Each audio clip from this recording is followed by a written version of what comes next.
I got all of the pack rats and black widow spiders and everything else evicted now.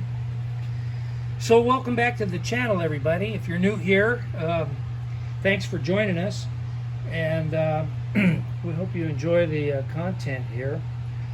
So we've got a 1992 or early 90s Club Car Carryall, and the mission, as it were, is to see if we can save it.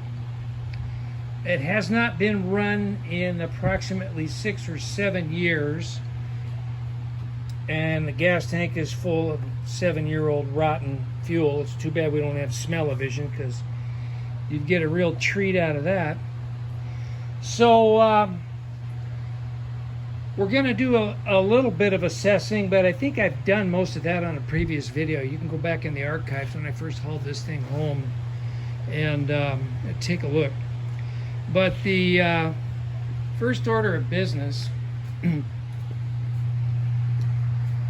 is I've got to get into this fuse box here and clean up all the electromagical connections, because this does not have a cover for it. That was lost who knows when, and this has been sitting out for 6 years, so I'm sure I got a lot of corrosion and things. So I've got to pull all these connectors apart and clean them up, and then probably use some anti-ox compound on them, and see if we can get all the electrical stuff working. We do have an hour meter here. It looks like we've got 2,287 hours, so this little Kawasaki engine has got some time on it.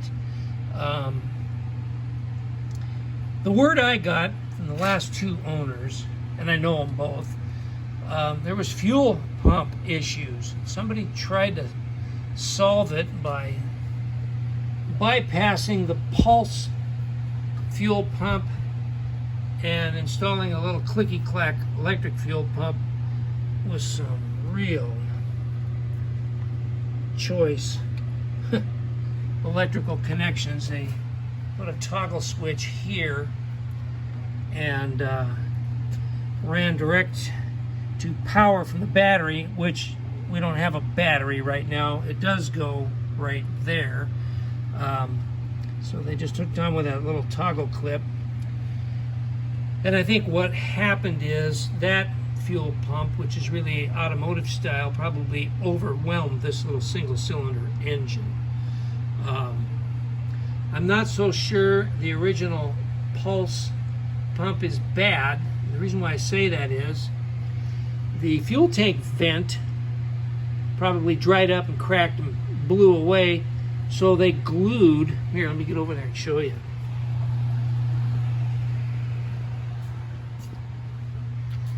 They glued a rubber patch right over the vent. So I don't think this thing could draw properly just based off crankcase pulse, and so it starved for fuel. So they went overboard the other way and put that on there, and then probably overwhelmed the engine. I have a brand new replacement pulse pump, and let's see, I'm kind of thinking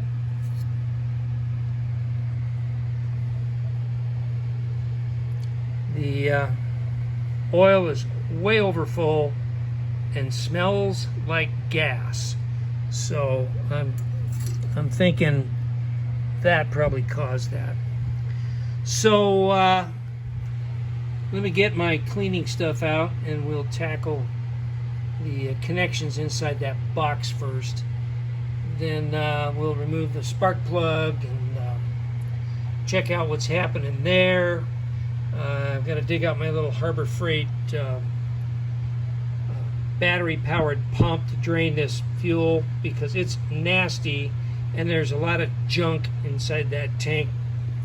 Yeah, so, well, typical, you know, old iron stuff. We'll start by getting this air cleaner out of here.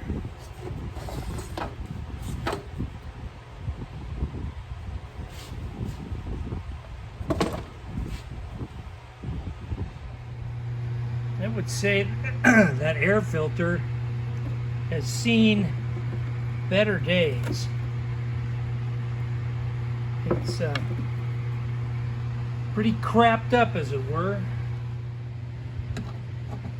Get this little, well, that wasn't even hardly tight. Get this toggle switch out of our way, and we'll get that electrical fuel pump out of there. You guys remind me, we'll try testing that thing. All right, that fuel pump's out of the way. I don't think that's factory.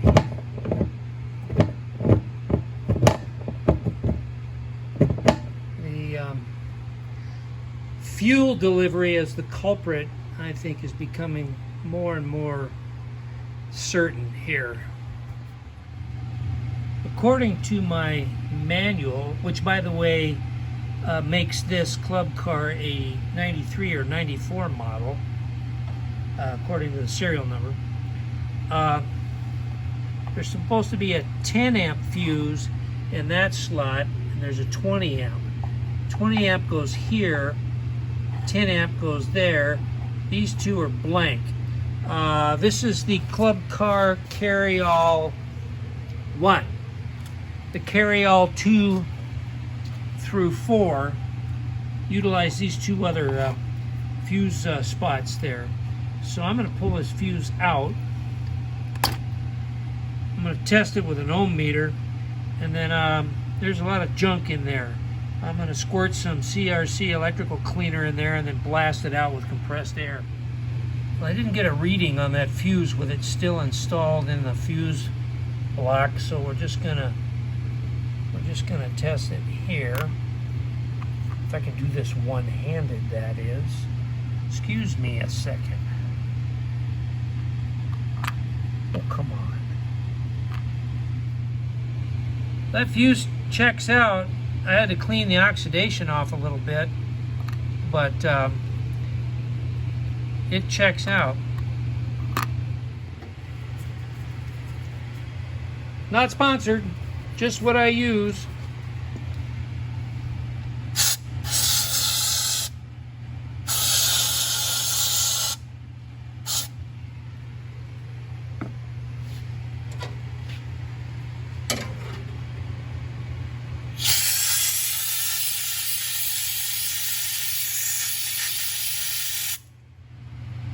I'm going to use this old fuse. I cleaned it on the wire wheel, get all the oxidation off, and I'm just going to run that back and forth into those slots several times, because there's a lot of oxidation on the fuse itself, so I'm assuming there's oxidation on the connections inside this fuse block as well. So, yeah. Okay, we got the correct fuses in the correct slots. So I'm going to go ahead and continue on with pulling each of these electrical connections apart, cleaning them and reassembling them. I'm going to do that off camera because, I mean, that's, you know, that's boring.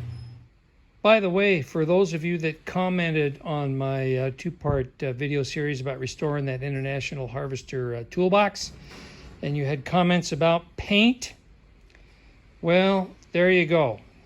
After having that thing mounted on the trailer for a few days and comparing it to the other items on the trailer, I decided I'm going to paint it. And so I went down to my local Tractor Supply and picked up some tractor truck and implement spray. Should be close enough to International Harvester Red to do the trick. Yeah, I did some research on that logo.